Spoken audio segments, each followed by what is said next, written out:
지난 주일 우리가 감사축제 한마당을 했습니다. 그런데 제가 여태까지 큰빛강석에 개척한 이래로 가장 신나고 재미있었던 시간들이었어요. 모든 부서들이 각자 얼마나 열심히 준비를 해왔는지 몰라요. 조금 전에 본 우리 중고등부 동영상이에요.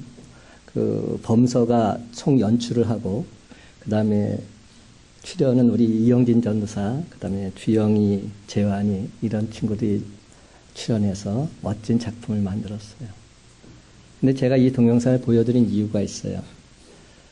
오늘 설교하는 메시지하고도 일맥상통되는 겁니다. 오직 믿음으로, 오직 은혜로, 오직 말씀으로 승리한다. 오직 믿음으로 말미암아 살리라. 마지막에 성경책을 딱 꺼내면서 총이 성경책에 맞아서 살아났다는 것을 보여주는 그런 장면이죠. 너무 멋진 아이디어였다고 생각됩니다. 그리고 우리 아동부 아이들은 연극을 또 준비했었어요. 열심히 2주 동안 연습해가지고 연극을 하는데 얼마나 잘하는지. 그리고 라영이는 부채춤을 준비해서 또 추고요. 그리고 청년부들은 가면을 쓰고 나와서 아모르 파티, 제가 설교했던 내용 있잖아요. 그거에 맞춰서 신나게 춤을 추는데 얼마나 멋지고 아름답던지. 그리고 우리 남성교회 형제님들은 제가 그런 플래시몹을 본 적이 없어요. 베토벤 할 때 우리가 그거 플래시몹이 나오잖아요. 한 사람 한 사람 나와가지고 각자의 영역에서 나와서 찬양하는 모습을 보는데 갑자기 한 명씩 탁탁 앉아가지고 일어나서 연출을 하는 겁니다. 그리고 찬양을 하는 겁니다. 얼마나 멋지던지, 얼마나 아름답던지. 그리고 우리 여전도에는 제가 여태까지 본 치어리더들 중에서 제일 예뻤어요. 코스를 들고 와서 신나게 춤추면서 찬양하는데 얼마나 아름답던지. 하여튼간에 모두가 다 한마음 한뜻이 되어서 준비한 감사축제 한마당이었습니다. 조금 전에 그 장면이 어디서 연출된 건지 아세요? 우리 교회 옥상에서 찍은 거예요. 이 옥상이 저렇게 돼 있어요. 그 장면을 연출해서 이렇게 만든 작품입니다. 하나님께서 우리에게 사랑하셔서 다시금 주 안에서 하나 되게 하시고 믿음으로 승리할 수 있게 하심을 저는 믿습니다. 오늘 그래서 함께 나눌 말씀의 제목은 오직 믿음으로입니다. 한번 따라해 볼까요? 오직 믿음으로. 우리는 오늘 종교개혁주일로 지키고 있어요. 지금 종교개혁주일 몇 년 된지 아세요? 작년이 500주년이었어요. 근데 올해가 501주년입니다. 근데 제가 좀 안타까운 모습은 작년에는 야단 법석이었어요. 정말로 온 교계가 정신없이 모든 행사도 하고 그렇게 시끌벅적했는데 올해는 아무것도 없어요. 조용합니다. 여러분 이게 무슨 뜻일까요? 저는 어떤 생각이 드냐. 종교개혁이 행사 위주로 되어서는 안 된다는 겁니다. 진정 종교개혁이 무엇입니까? 우리가 말씀으로 돌아가서 다시금 예배가 회복되는 것, 이게 종교개혁 아닙니까? 개혁이란 말의 뜻이 뭐죠? 한자 뜻 그대로 해석해 본다면 고칠 개자에 무슨 혁? 가죽혁자입니다. 가죽혁대를 고치는 거예요. 지금 손상이 났는데 다시금 고쳐서 수선하는 게 개혁입니다. 그러니까 무슨 뜻이냐? 원래의 형태나 성질이나 기능에서 벗어난 모든 상태를 원래의 상태로 회복하는 것, 이게 개혁입니다. 맨 처음에 시작된 완성품으로 되돌아가는 것, 이것이 개혁의 참뜻인 것이지요. 말씀과 기도, 예배와 찬양, 전도와 섬김, 초대교회의 그때 그 모습으로 돌아가는 것, 이것이 개혁적인 삶입니다. 개혁이 다른 것이 아닙니다. 주님께서 우리에게 보였던 그때 그 모습으로 다시 돌아가서 주님의 마음을 품고 살아가는 것, 이것이 개혁적인 삶입니다. 그래서 종교개혁가 마틴 루터가 주장한 핵심 바로 이것입니다. 솔라 피데 솔라 그라티아, 솔라 스크랍트라.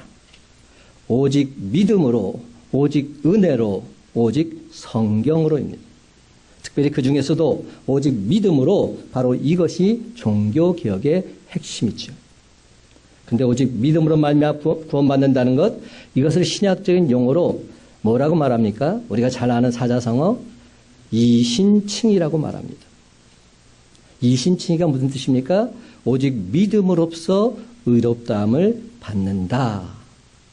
오직 믿음으로 의롭다고 칭함받는다. 이게 이신칭입니다. 이를 좀 더 풀어 말하자면 오직 예수 그리스도를 믿음으로 말미암아 의롭다 칭함받고 구원받는다. 이런 뜻입니다. 기독교의 가장 핵심 교리입니다. 그런데 여러분, 믿기만 하면 구원을 받는다는 이 사실 사람들이 잘 이해하지 못합니다. 그리고 잘 믿으려고도 하지 않습니다. 왜 그런 거 봤더니 이 말은 한마디로 믿기만 하면 공짜로 구원받는다 이런 뜻이 되기 때문에. 여러분, 우리 인간은 가만히 있는 것에 대해서 참지 못하는 속성이 있어요. 무언가 자기가 해야만, 무언가 자기가 붙잡고 발버둥 쳐야만 속이 후련해지는 겁니다. 그렇습니다. 많은 사람들이 십자가 복음을 거부하는 진짜 이유는 복음이 너무 간단하기 때문에, 너무 쉽기 때문은 아닐까요? 복음이 너무나도 확실해서 우리 인간이 할 일하고는 전혀 없고 모든 것을 하나님께서 다 이루어주셨다는 사실을 알게 됐기 때문에 오히려 그것이 분노로 다가오는 것은 아닐까요?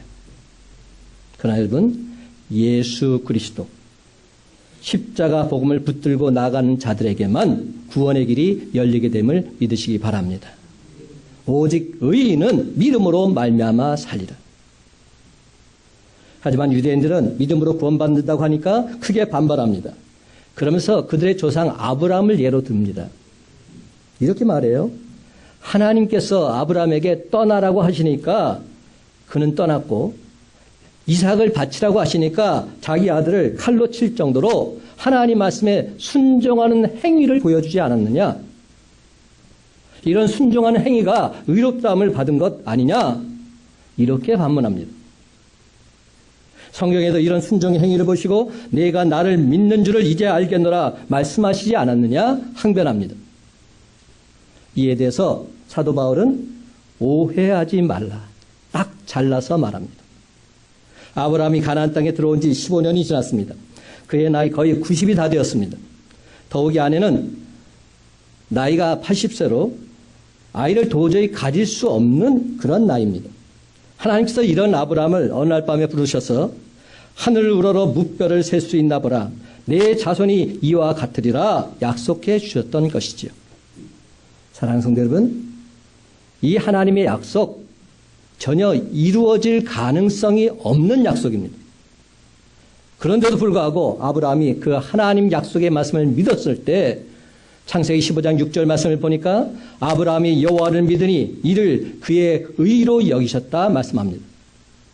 이 믿음이 하나님을 감동시켰고 이 믿음을 보시고 의롭다 칭해 주셨다는 겁니다. 이 의롭다 하심이 있은 후에 창세기 22장에 가서 아들 이삭을 바치는 사건이 나오고 있습니다. 사도 바울은 말합니다. 성경적인 논리적인 순서를 살펴보라고. 무엇이 먼저냐고. 먼저 믿음으로 의롭다 하심을 받은 다음에 믿음의 검증으로서 이삭을 바치는 사건이 나오지 않았느냐고. 그러니 아브라함이 행위로 구원을 받았느냐, 믿음으로 의롭다함을 받았느냐 한번 말해보라는 겁니다. 분명하게 말하지요. 그렇습니다, 여러분. 아브라함이 의롭다함을 받은 것은 율법의 행위에 한 것이 결코 아니었습니다. 아브라함은 모세의 율법이 있기 훨씬 전의 사람이었습니다. 아브라함이 의롭다함을 받은 것, 할례의 종교의식으로 말미암은 것도 아니었습니다. 아브라함이 할례를 받은 것은 의롭다함을 받은 지 14년이 지난 후의 일이었습니다. 오직 아브라함은 믿음으로 말미암아 의롭다함을 받은 줄 믿으시기 바랍니다. 그렇다면 여러분, 오직 믿음으로 의롭다고 여김받은 아브라함의 이 믿음, 과연 어떤 믿음일까요? 그래야 우리가 본받지 않겠습니까? 첫 번째로 아브라함은 하나님을 절대적으로 믿었습니다. 절대적인 신앙. 이게 중요합니다. 하나님은 절대적으로 하나님을 믿은 자입니다. 17절 말씀 다 같이 함께 있습니다. 시작. 기록된 바 내가 너를 많은 민족의 조상으로 세웠다 하심과 같으니 그가 믿은 바 하나님은 죽은 자를 살리시며 없는 것을 있는 것으로 부르시는 이시니라. 아멘. 저는 27절 하반절 말씀 너무나도 좋아합니다. 하나님은 죽은 자를 살리시며 없는 것을 있는 것으로 부르시는 이시니라. 여러분, 이 구절은 믿는 자의 믿음도 중요하지만 정작 더 중요한 것은 그 믿음의 대상이 누구냐 하는 겁니다. 누구를 믿느냐? 어떤 분은 교회 다니면서도 왜곡된 하나님을 믿고 미신을 믿습니다. 어떤 분은 하나님을 믿는다고 말하면서도 자세히 보면 자기 자신을 믿습니다. 할 수 있다, 하면 된다. 물론 이것은 좋은 긍정적인 사고방식이지요. 하지만 그것은 믿음이 아니라 신념입니다. 믿음과 신념은 다릅니다. 성도들에게도 물론 신념이 필요합니다. 그러나 믿음과 신념이 다르다는 이 사실 분명히 분별하는 바탕 위에서 신념을 가져야 합니다. 신념은 자기를 믿고 자기의 생각을 믿는 것이지만 믿음은 하나님을 믿고 하나님 약속의 말씀을 믿는 것이기 때문에. 그래서 잘못된 신념은 때로는 자기 자신과 공동체에 크나큰 해악을 끼칠 수도 있습니다. 그러므로 우리가 믿을 때 믿는 대상 분명히 해야 합니다. 아브라함은 누구를 믿었습니까? 하나님을 믿었습니다. 물론 하나님을 믿었는데 그 하나님 어떤 하나님을 믿었습니까? 오늘 본문 17절 말씀을 보게 되면 그는 이렇게 하나님을 믿었어요. 죽은 자를 살리시며 없는 것을 있는 것으로 부르시는 하나님. 내가 믿는 하나님은 이런 분이십니다. 고백하고 있습니다. 이 말은 아브라함도 없는 것을 있는 것으로 부르는 그런 믿음을 가졌다는 말입니다. 그래서 그는 믿음의 조상이라 할 수 있는 것이죠. 그러므로 하나님을 믿는 우리도 없는 것을 있는 것으로 부르는 그런 믿음을 가져야 할 줄로 믿습니다. 지금은 비록 없어도 계속 있는 것으로 부르고 바라보고 있느라면 이것이 진정 하나님 약속의 말씀이실 텐데 반드시 그 약속은 우리의 삶 속에서도 이루어지게 될 줄로 믿습니다. 원래 신앙이란 나는 아무것도 할 수 없다는 것을 인정하는 데서부터 출발합니다. 따라서 우리는 이렇게 고백해야 합니다. 하나님, 저에게는 아무것도 없습니다. 저에게 있는 것은 오직 하나님 약속의 말씀만 있습니다. 내가 하나님 약속의 말씀을 믿습니다. 이처럼 겸손한 자를 하나님께서는 들어서 사용하십니다. 우리가 신앙생활에서 진정 주의해야 할 것은 자기가 무엇이 된 줄 아는 것과 자기 신앙과 자기 영성이 크다고 생각하는 것입니다. 이런 착각, 고통과 재앙을 부르는 제일 나쁜 생각일 수 있습니다. 그러므로 여러분, 이제 우리는 무엇이 된 줄 오해하지 말고 겸손하고 단순하게 하나님을 믿어야 합니다. 누구는 영성이 없다, 누구는 무엇이 부족하다 비판하는 것, 하나님이 결코 기뻐하시는 모습이 아닙니다. 그럼 너는 무엇이 있느냐? 이렇게 반문하실런지도 모릅니다. 그렇습니다. 남을 비판하는 것, 십자가를 자랑하는 것이 아니라 자기를 자랑하는 태도인 겁니다. 사랑하는 성도 여러분, 우리가 진정 자랑해야 할 것은 오직 주님의 은혜와 주님의 십자가밖에 없는 줄 믿으시기 바랍니다. 그러므로 이제 우리는 오직 예수 그리스도의 십자가만을 자랑해야 할 줄로 믿습니다. 그렇습니다, 여러분. 지금부터는 주님보다 자기를 더 바라보지 마십시다. 주님보다 물질과 축복을 더 바라보지 마십시다. 우리는 오직 주님만을 바라보고 그 누구보다 주님을 뜨겁게 사랑해야 합니다. 사랑하는 성도 여러분, 하나님으로부터 절대 평안, 절대 축복이 오는 줄 믿고서 오직 하나님만을 절대적으로 바라보는 절대 믿음의 소유자들이 다 되시기를 예수님의 이름으로 간절히 축원합니다. 두 번째로 아브라함은 바랄 수 없는 중에도 믿었습니다. 바랄 수 없는 중에 믿은 믿음, 얼마나 대단한 믿음입니까? 18절 말씀 다 같이 함께 있습니다. 18절 시작. 아브라함이 바랄 수 없는 중에 바라고 믿었으니 이는 내 후손이 이 같으리라 하신 말씀대로 많은 민족의 조상이 되게 하려 하심이라. 아멘. 여러분, 이 구절에서 바랄 수 없는 중에란 말 무슨 뜻입니까? 세상적인 희망은 다 끝났다는 겁니다. 아무런 희망이 없다는 겁니다. 이처럼 아무런 희망이 없는 상태에서 희망을 가진 믿음, 이것이 진정 아브라함의 믿음이었습니다.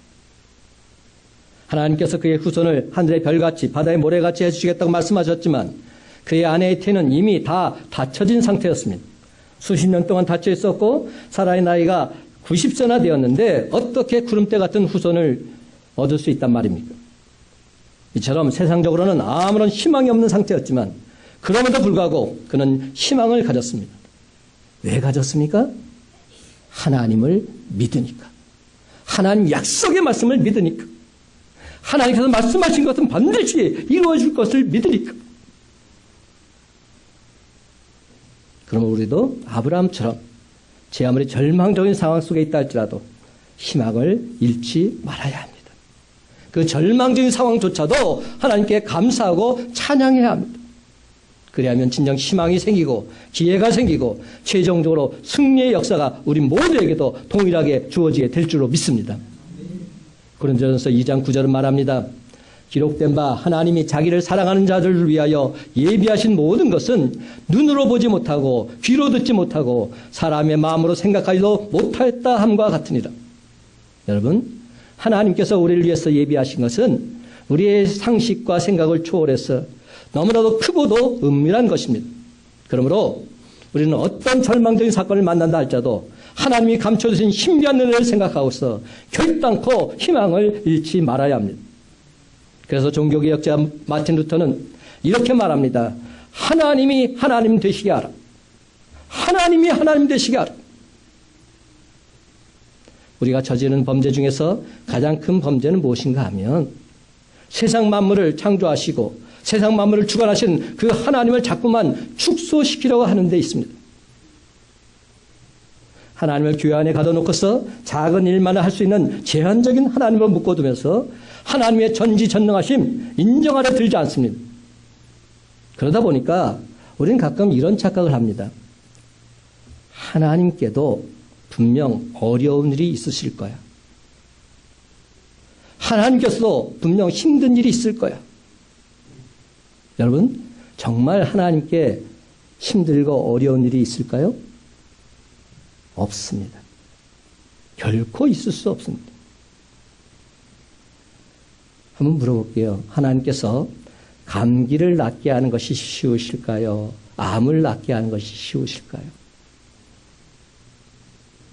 우리 인간의 시각으로 본다면 감기를 낫게 하면 조금 감사하고 암이 나오면 할렐루야! 온 교회가 뒤집힐 수밖에 없습니다. 하지만 하나님에게는 감기를 낫게 하는 것이나 암을 고치는 것이나 매 일반입니다. 우리는 보통 예수님이 그래도 죽은 자를 살릴 때 더 빡세게 기도하실 것이다 이렇게 생각합니다. 이는 천만의 말씀입니다. 우리가 믿는 주님은 천지 만물을 창조하시고 지금도 주관하신 전능하신 하나님, 전능하신 주님이십니다. 그 사실을 믿는다면 우리는 이런 걱정할 필요 없습니다. 그럼 우리는 그 하나님 앞에서 능치 못하심이 없음을 믿고서 이 세상으로 담대히 나가는 믿음의 용사들이 되어야 할 줄로 믿습니다. 그렇습니다. 바랄 수 없는 중에 바라는 것은 믿음의 가장 중요한 특징 중에 하나입니다. 만약 이스라엘 백성들이 넘실대는 홍해의 현실만 바라보았다면 그들은 홍해바다 건너지 못했을 것입니다. 아브라함이 황량한 사막만 바라봤다면 믿음의 조상 결코 될 수 없었을 것입니다. 사랑하는 성도 여러분, 우리의 현실은 언제나 삭막하고 비관적입니다. 하지만 우리는 그 현실에 집착하지 말고 먹구름 뒤에 있는 태양을 바라볼 수 있어야 합니다. 오늘같이 날씨가 조금 찌뿌둥한 날씨가 있을 때 우리가 하늘을 바라보면 뭐가 보입니까? 그냥 먹구름만 보이죠. 근데 여러분, 먹구름 너머에는 파란 하늘과 반짝반짝 빛나는 햇살이 있다는 사실을 아십니까? 우리가 지금 밑에서 바라볼 때는 먹구름밖에 보이지 않지만 그 먹구름 너머에는 파란 하늘이 있습니다. 그리고 반짝반짝 빛나는 햇살이 있습니다. 비행기를 타고 올라가면 당장히 알 수 있어요. 밑에서 비가 암만 쏟아져도 그 구름을 뚫고 올라가면 파란 하늘이 전개되는 것을 봅니다. 반짝반짝 빛나는 햇살이 비치고 있음을 보게 됩니다. 신세계가 펼쳐지고 있는 것이죠. 제가 아는 그 영어 문장, 제가 민병철 생활 영어 공부할 때 거기 나오는 문장인데, Every cloud has a silver lining이라는, 제가 이 말은 너무나도 귀하게 받아들이고 있어요. 중학교 때부터 이걸 보게 됐는데, 이런 뜻이에요. 모든 구름은 실버 라이닝을 가지고 있다. 실버 라이닝이 뭐냐면 양복의 이 안감 같은 이런 천을 말합니다. 반짝반짝 빛나는 것. 그러니까 모든 구름은 반짝반짝 빛나는 햇살을 지니고 있다는 겁니다. 우리가 밑에서 볼 때는 먹구름으로 보여도 그 먹구름 너머에는 반짝반짝 빛나는 햇살이 비치고 있다는 겁니다. 사랑하는 성도 여러분, 믿음은 절망을 희망으로 바꾸고 미래를 창조하는 능력입니다. 또한 믿음은 볼 수 없는 것을 보게 하고 불가능을 가능하게 만듭니다. 그렇습니다. 믿음은 단순히 희망상으로 끝나지 않습니다. 전능하신 하나님을 내가 믿습니다. 이 말은 무슨 뜻입니까? 그 하나님 말씀의 능력을 내가 믿습니다. 이런 뜻입니다. 하나님 말씀의 능력을 믿습니다. 이 말씀은 무슨 뜻입니까? 하나님 능력의 말씀이 내 삶 속에서도 반드시 이루어지게 될 줄 내가 믿습니다. 이렇게 고백하는 것입니다. 소망이 현실이 됨을 확신할 때 이런 고백할 수 있습니다. 그러므로 우리의 믿음이 진정 바랄 수 없는 중에 바라는 믿음이라면 여리고성과 같은 큰 문제와 장벽들 무너지게 되는 것을 우리도 똑똑히 목도하게 될 줄로 믿습니다. 그러므로 사랑하는 성도 여러분, 하나님 약속의 말씀이 실현되는 그 꿈과 같은 날이 반드시 우리에게도 찾아오게 될 줄 확신하고서 바랄 수 없는 중에 바람을 믿음을 온전히 소유하며 살아가는 저와 여러분의 삶이 다 되시기를 예수님의 이름으로 간절히 축원합니다. 세 번째로 아브라함은 그 믿음 결코 약해지지 않았습니다. 이게 중요해요. 우리가 신앙생활하다 보면 약해질 수 있는 그런 환경이 얼마나 자주 찾아오는지 모릅니다. 그런데 아브라함은 그 믿음이 결코 약해지지 않았다는 데 있습니다. 19절 말씀 우리 함께 있습니다. 19절입니다. 시작. 그가 100세나 되어 자기 몸이 죽은 것 같고 사라의 태가 죽은 것 같음을 알고도 믿음이 약하여지지 아니하고. 저는 이 말을 들을 때 그냥 깜짝깜짝 놀라요. 지금 아브라함은 알았다는 거예요. 자기 몸이 죽은 것 같다는 걸 알았어요. 사라의 태가 죽은 것 같음을 알았어요. 그런데도 그 믿음이 약해지지 않았다. 대단히 중요한 구절입니다. 이 구절에 나온 죽은 것 같음의 영어 번역은 이미 죽었다, 현재 완료 형태로 나타나 있습니다. 이미 죽었다는 겁니다. 그 몸에 생산할 능력이 없다는 겁니다. 그런데도 그 믿음이 약해지지 않았다 성경 말합니다. 사랑하는 성도 여러분, 제 아무리 크고 놀라운 믿음을 가져도 환경이 지속적으로 안 좋은 그러한 상태로 진행되다 보면 그 누구라 할지라도 그 믿음이 약해질 수 있습니다. 아브라함도 노년을 맞은 자신과 아내의 모습을 바라보면서 하나님 약속에 지체되는 것을 바라보고 그 믿음이 약해질 수도 있었습니다. 아니, 약간 흔들렸습니다. 하지만 그의 믿음 결코 약해지지 않았습니다. 다시금 회복됐습니다. 특별히 이 구절에서 알고도 믿음이 약해지지 않았다. 사도 바울은 선포하고 있습니다. 알고도 그 믿음이 약해지지 않았다. 여러분, 아는 것과 믿는 것은 크게 다릅니다. 물론 아는 것도 중요합니다. 아는 것을 넘어서도 그 믿음을 가질 수 있어야 그것이 진짜 믿음입니다. 또한 여러분, 때로는 아는 것이 믿음을 가장 저해하는 요소가 될 수도 있습니다. 세상적인 지식, 세상적인 경험 때문에 우리의 믿음이 위축되어서 뒤로 물러나서 포기하는 경우 얼마나 많은지 모릅니다. 그러면 여러분, 우리는 오직 믿음으로 우리의 경험과 지식을 넘어설 수 있어야 합니다. 신앙생활은 지식과 믿음의 끊임없는 전쟁과도 같습니다. 성경을 보면 무엇이든 할 수 있을 것 같지만 환경을 바라보고 내 생각과 내 경험과 내 지식을 따르다 보면 도무지 감당할 수 없을 것 같습니다. 바로 그러한 때 내가 과연 지식을 따를 것이냐 믿음을 따를 것이냐 이를 놓고서 한바탕 영적 전쟁을 치루어야 합니다. 그런 영적 전쟁 속에서 우리는 지식과 감각과 이성을 따르지 말고 오직 믿음을 선택해서 반드시 승리하는 저와 여러분 되시길 간절히 바랍니다. 그렇습니다. 신앙생활을 하다 보면 끊임없이 환경을 바라보고 의심하게 만드는 상황이 펼쳐지게 되어 있습니다.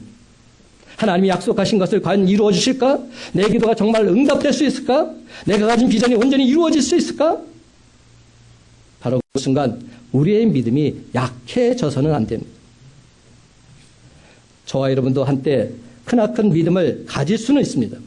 하지만 정작 중요한 것은, 정말 중요한 것은 그 믿음을 그대로 유지하고 사느냐 하는 겁니다. 한때 내가 믿음이 있었다. 무슨 소용이 있습니까? 내가 왕년에 이런 믿음이 있었다. 무슨 소용이 있습니까? 지금 그 믿음을 소유하고 있느냐는 겁니다. 그 믿음을 지금도 유지하고 있느냐는 겁니다. 사도 바울은 이렇게 말합니다. 20절, 21절, 22절 말씀 다 같이 한 목소리 있습니다. 시작. 믿음이 없어 하나님의 약속을 의심하지 않고 믿음으로 견고하여 서서 하나님께 영광을 돌리며 약속하신 그것을 또한 능히 이루실 줄을 확신하였으니 그러므로 그것이 그에게 의로 여겨졌느니라. 아멘. 얼마나 귀한 말씀인지 모릅니다. 믿음이 없어 하나님의 약속을 의심하지 않고 믿음으로 더욱 견고해져서 하나님께 영광 돌리며 약속하신 것을 능히 이루실 줄을 확신하며 살아갈 때 이것을 그에게 의로 여겨졌다 성경은 말합니다. 여러분, 아브라함도 사람인지라 가끔 의심과 회의가 있었겠지요. 하지만 그는 그 의심, 그 회의 극복하고서 하나님으로부터 의롭다 인정받았습니다. 그래서 마침내 기적의 주인공이 될 수 있었습니다. 하지만 여러분, 여기서 우리가 분명히 깨달아야 할 것은 하나님을 믿는다고 해서 무조건 다 잘 되는 것 아닙니다. 열심히 기도해도 고난과 어려움이 생길 수 있습니다. 오히려 기도하면 기도할수록 더 상황이 나빠지는 경우도 있을 수 있습니다. 왜 그럴까요? 하나님께서 우리의 믿음의 능력을 시험하고 계십니다. 우리의 믿음을 지금 테스트하고 계시는 겁니다. 우리는 그 시험을 넉넉히 이길 수 있어야 합니다. 바로 그 순간 믿음이 약해지지 말고 더더욱 견고해져야 합니다. 여러분, 착각하지 마십시다. 믿음은 만사 형통을 보장하고 복이 넝쿨째 굴러들어온 그런 통로가 아닙니다. 그러므로 설사 살아가면서 수입이 줄고 고난이 끊이지 않는다 할지라도 그 믿음을 잃지 않고 결코 두려워해서는 안 됩니다. 우리가 근심하고 두려워하면 사탄 마귀만 좋아할 뿐입니다. 사탄 마귀는 마치 개와 비슷해요. 동네 개를 보십시오. 개들도 어린아이들을 보면 우습게 알고 더 빡세게 짖습니다. 왕왕. 왜 짖을까요? 이미 두려워하는 심장 소리를 들었기 때문에. 제가 지금 날 보고 두려워하는구나. 그러니까 더 힘차게 짖는 겁니다. 사랑하는 성도 여러분, 사탄 마귀도 이와 마찬가지라는 겁니다. 고난이 있다고 두려워하고 낙심하고 불평하고 원망하면 더 달려들어서 가정을 건드리고 자녀를 건드리고 사업을 건드리고 몸과 마음을 다 황폐하게 만듭니다. 그러나 고난이 있어도 저는 흔들리지 않고 기뻐하고 하나님께 감사까지 하면 사탄 마귀는 건드리면 큰일 날 줄 알고서 더 이상 건드리지 못합니다. 건드릴 수가 없습니다. 건드렸다간 자기가 큰 코 다치니까. 그렇습니다, 여러분. 이처럼 믿음이 없는 사람은 힘들면 힘들수록 하나님을 원망하고 불평하게 됩니다. 하지만 진실한 믿음을 가진 사람, 힘들면 힘들수록 더욱더 하나님을 찾고 감사하게 되는 것입니다. 그렇습니다. 똑같은 바람이 불지만 오물은 더러운 냄새를 풍깁니다. 반면에 꽃은 향기로운 냄새를 풍기게 되어 있습니다. 바람이 부는 것은 똑같습니다. 근데 내가 오물일 때는 더러운 냄새가 풍겨나지요. 내가 꽃일 때는 아름다운 향기가 드러나지요. 그러므로 진정 중요한 것은 뭘까요? 바람이 부는 것, 이게 중요한 거 아닙니다. 고통이 있느냐, 이거 중요한 거 아닙니다. 그 바람과 그 고통에 내가 어떻게 믿음으로 대처하느냐, 이게 중요합니다. 내가 결코 흔들리지 않고 믿음으로 나가면 승리할 수밖에 없는 겁니다. 그래서 갈라디아서 3장 9절은 이렇게 말합니다. 그러므로 믿음으로 말미암은 자는 믿음이 있는 아브라함과 함께 복을 받느니라.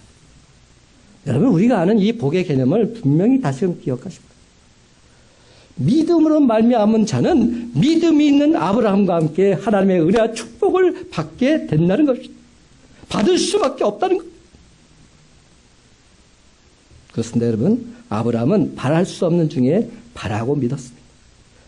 그러면 우리 또한 아브라함처럼 이런 흔들리지 않는 믿음을 가지고 나아가면 때론 힘든 일이 있어도 하나님의 자녀일진데 반드시 기적적인 일, 우리의 삶 속에서도 분명히 펼쳐지게 될 줄로 믿습니다. 그런데 여러분, 여기서 한 가지 더 제가 말씀드리고 싶은 것은 고난의 쓴물뿐만 아니라 쾌락의 단물도 우리의 믿음 생활 방해한다는 사실입니다. 힘들 때뿐만 아니라 오히려 안락할 때 더 사탄마귀의 누리감이 되기 쉽다는 겁니다. 성공했을 때 끝까지 겸손함을 유지해야 할 이유가 바로 여기 있는 겁니다. 예수님처럼 그 온유함이 지면의 끝까지 펼쳐질 수 있도록 끝까지 유지하는 것, 이것이 중요합니다. 창세기 18장 27절에서 아브라함은 하나님 앞에서 자신을 이렇게 고백합니다. 나는 티끌과 같습니다. 나는 먼지만도 못합니다. 이렇게 고백합니다. 이처럼 자신을 부족한 존재로 여겼기에 아브라함은 항상 하나님을 의지함으로 믿음의 조상이라 인칭받을 수 있었던 겁니다. 사랑하는 성도 여러분, 지금 이 순간에도 머리카락 굵기의 10분의 1밖에 안 되는 뇌의 실핏줄 하나만 터져도 우리는 누워서 똥오줌을 받아내는 그런 존재가 될 수밖에 없는 미약한 존재입니다. 별거 아닙니다. 연약한 존재입니다. 이 세상 뭐 특별한 사람 없습니다. 사람이 40대가 되면 미모의 평준화가 온다고 합니다. 40대가 되면 아무리 발라도 그 얼굴이 그 얼굴입니다. 별 차이 없어요. 50대가 되면 지성의 평준화가 온답니다. 과거에 학력 차이가 있을지는 모르겠지만 그동안 살아온 인생 경험으로 가진 지혜, 도찐 개찐입니다. 비슷합니다. 60대가 되면 체력의 평준화가 온답니다. 그때는 체력 자랑하지 말고 조심하는 것, 그게 상책입니다. 70대가 되면 소유의 평준화가 온답니다. 부자나 가난한 자나 제일 좋은 게 뭔지 아세요? 좋은 기억력 가지고 식사 잘하고 건강하게 사는 것, 이게 최고입니다. 물질 많이 갖고 있으면 뭐합니까? 소용없습니다. 마지막 80대가 되면 죽음의 평준화가 온다고 합니다. 사람은 결국 다 죽게 되어 있습니다. 그러므로 우리는 그 어떤 경우에도 잘난 태도 취해서는 안 됩니다. 정말 중요한 것은 자신의 부족함을 깨닫고 사는 겁니다. 그리고 주님을 꽉 붙들고서 주님과 늘 항상 동행하는 삶을 살아가는 데 있습니다. 그러면 되는 겁니다. 주님과 동행하면 주님께서 책임져 주십니다. 사람은 누구나 다 실패할 수 있습니다. 예수 잘 믿어도 실패할 수 있습니다. 그러나 우리가 믿는 하나님, 반드시 하나님을 믿는 자의 내일, 미래 멋지게 마무리해 주실 줄로 믿습니다. 그러면 여러분, 때로는 도무지 감당하기 힘든 어려운 일을 만난다 할지라도 오직 하나님만을 바라보고 감사하며 사시기 바랍니다. 실패조차도 우리에겐 도리어 하나님께 영광 돌릴 조례의 기회인 줄 믿으시고 감사드리시기 바랍니다. 이것조차도 감사합니다. 왠지 아세요? 실패의 끝자락에는 늘 항상 하나님이 계시기 때문에. 제가 또 좋아하는 어구 하나를 또 말씀드릴게요. 제가 예수전도단 출신이잖아요.